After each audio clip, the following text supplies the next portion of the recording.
Supreme কোর্টের নির্দেশ মেনে অযোগ্য শিক্ষকদের তালিকা প্রকাশ করল এসএসসি। তালিকায় রয়েছে 1804 জনের নাম।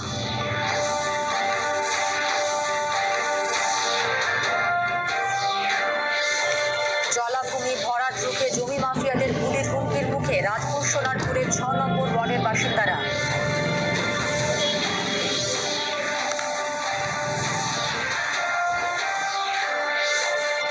গ্রামীণ এলাকা উন্নয়নে কেন্দ্রের পাঠানো 237 কোটি টাকা খরচ করতে পারল না মুর্শিদাবাদের শাসক দলের জেলা পরিষদ। হতশ্রী পথ নিয়ে কটাক্ষ বিরোধীদের।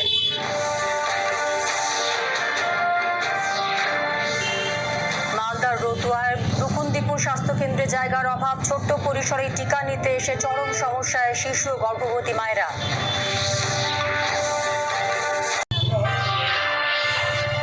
জাপান সফর শেষে চীনের প্রধানমন্ত্রী নরেন্দ্র মোদী বিমানবন্দরে তাকে উষ্ণ অভ্যর্থনা জানানো হয়।